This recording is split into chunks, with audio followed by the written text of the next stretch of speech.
بسم اللہ الرحمن الرحیم۔ معزز خاتم حضرات، السلام علیکم ورحمۃ اللہ وبرکاتہ۔ باطل کے پجاری ہر دور میں حق سے اپنی جان چھڑانے کے لیے فضول قسم کے مطالبات کرتے رہے ہیں۔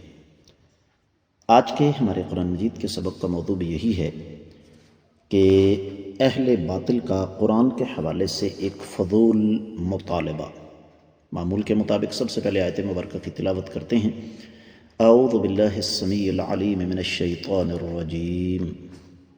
وقال الذين كفروا لولا نزل عليه القرآن جملة واحدة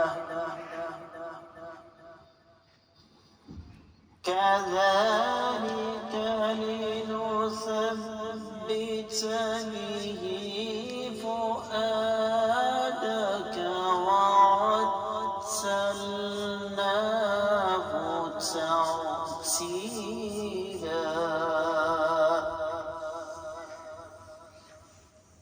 وقال الذين كفروا لولا نزل عليه القرآن جملة واحدة كذلك لنثبت به فؤادك ورتلناه ترتيلا۔ معزز خاتم حضرات، رب کائنات کی پاکیزہ کتاب قرآن مجید 19واں پارہ سورۃ الفرقان، آیت مبارکہ ہے 32۔ رب کائنات فرماتے ہیں وقال، اور کہا الذین، ان لوگوں نے کفروا، جنہوں نے کفر کیا، لولا، کیوں نہیں، نزلا، نازل ہوا، علیہ، اس ہستی مقدسہ پر، القرآن، قرآن کریم، جملتاً واحدہ، یک بارگی، کذالک، اسی طریقے سے، لنثبت، تاکہ ہم مضبوط رکھیں بھی، اس کے ساتھ، فؤاد کا، آپ کا دل، ورتلناہ، اور ہم نے سنایا ہے، ترتیلا، ٹھہر ٹھہر کر، با محاورہ ترجمہ۔ اور کافروں نے کہا کہ محمد رسول اللہ صلی اللہ علیہ وسلم پر قرآن سارے کا سارا ایک ساتھ کیوں نہیں اتارا گیا؟ اسی طرح ہم نے اسے تھوڑا تھوڑا کر کے اتارا تاکہ اس سے آپ کا دل مضبوط رکھیں، اور ہم نے اسے ٹھہر ٹھہر کر ہی پڑھ کر سنایا ہے۔ معزز خواتین و حضرات، جس طرح کہ میں آپ کی خدمت میں ابتدا میں عرض کر چکا ہوں کہ ان ظالموں کا کام کیا تھا؟ اعتراض اٹھانا۔ امام ابن کثیر رحمۃ اللہ علیہ فرماتے ہیں کہ کافروں کا ایک اعتراض یہ بھی تھا کہ جس طرح تورات، انجیل، زبور یک بارگی انبیاء علیہ السلام پر نازل ہوتی رہیں، اس قرآن کو بھی یک بارگی آقا علیہ السلام پر نازل ہونا چاہیے تھا۔ اللہ نے ایسا کیوں نہیں فرمایا؟ تو رب کائنات نے اس کا جواب دیا ہے کہ ہاں، یہ واقعی متفرق طور پر اترا ہے، 20 برس میں نازل ہوا ہے۔ جیسے جیسے ضرورت پڑتی گئی، جو جو واقعات رونما ہوتے گئے، احکامات آتے گئے، تاکہ مومنوں کا دل جمع رہے، احکام ٹھہر ٹھہر کر اتریں، تاکہ ان پر یک بارگی عمل کرنے میں مشکل پیش نہ آئے، اس کی وضاحت بھی ہو جائے، سمجھ بھی آ جائے، تفسیر بھی ساتھ ساتھ ہو جائے، دیگر کتب تفسیر کا جائزہ لیا جائے۔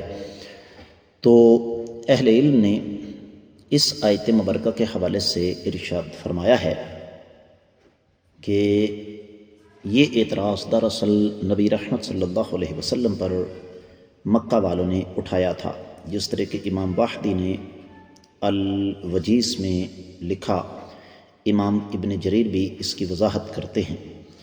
تو اللہ رب العزت نے نبی کریم صلی اللہ علیہ وآلہ وسلم کو یہ زحمت ہی نہیں دی کہ آپ اس کا جواب ارشاد فرمائیں۔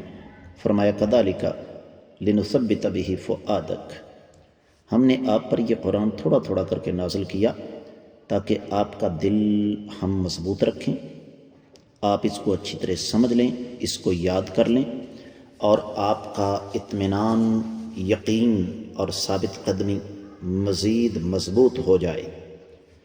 اور پھر رتلناہ ترتیلا، یہ ہماری قدرت کاملہ ہے۔ یہ کون ہوتے ہیں اعتراض کرنے والے؟ کہ ہم نے اس قرآن کو بڑے سکون کے ساتھ آہستہ آہستہ تلاوت کیا۔ اور ورتلناہ ترتیلا کا ایک معنی مفسرین کرام نے بیناہ تبیینا بھی کیا ہے،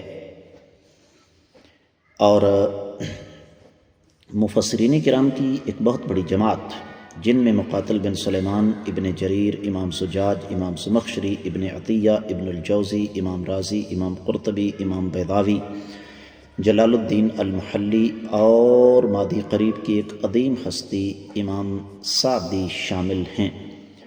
وہ یہ فرماتے ہیں کہ ترتیل کا معنی تھوڑا تھوڑا کر کے اتارنا ہے، ایک چیز کے بعد ایک چیز کا آنا، آیات ایک ایک کر کے آتی رہیں تاکہ آپ اس کو بذات خود اچھے طریقے سے سمجھ سکیں۔ اور ظاہر بات ہے جب آپ اس کو اچھے طریقے سے سمجھیں گے تو یقیناً آپ کے لیے پھر آگے اس کو سمجھانا آسان ہو جائے گا۔ ابن عاشور نے تفسیر التحریر والتنویر میں اس پر بڑی تفصیل سے روشنی ڈالی ہے، اور اس کا یہ کہنا ہے کہ وَالترتیل یوصف بہ الکلام اذا کان حسن التعلیف بین الدلالۃ والترتیل یجوز ان یکون حالتا لنزول القرآن۔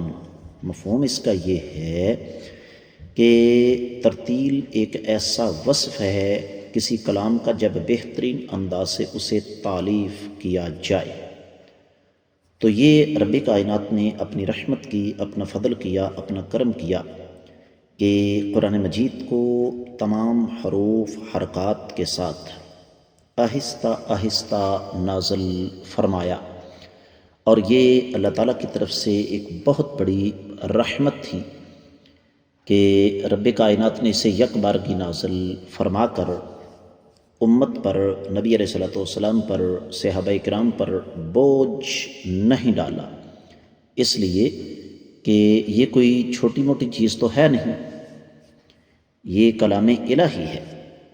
لیکن معاملہ اصل میں یہ ہے معزز خواتین و حضرات کہ اعتراض کرنے والے اعتراض کرنے کے لیے فارغ ہوتے ہیں۔ آج بھی کلمہ گو مسلمان ان کا بس نہیں چلتا اللہ رب العزت پر اعتراض کرنے سے باز نہ آئیں۔ امام قرطبی فرماتے ہیں کہ اہل علم نے اس حوالے سے دو باتیں ہمارے سامنے رکھیں کہ قرآن مجید پر اعتراض کرنے والے ایک تو کفار قریش تھے اور دوسرا یہودی تھے۔ جب انہوں نے دیکھا کہ قرآن تھوڑا تھوڑا آ رہا ہے تو انہوں نے پھر اس بات کو بڑا اچھالا کہ ہماری کتاب تو یک بارگی آ گئی، تو یہ قرآن کیوں یک بارگی نہیں آ رہا؟ اصل بات یہ ہے معزز خواتین و حضرات کہ قرآن میں ناسخ و منسوخ ہے۔ قرآن کہتا ہے ما ننسخ من آیت او ننسها نأتی بخیر منها او مثلها۔ ہم اگر کسی آیت مبارکہ کو منسوخ کرتے ہیں تو اس جیسی کوئی آیت لے کر آتے ہیں یا پھر اس سے بہتر لے کر آتے ہیں۔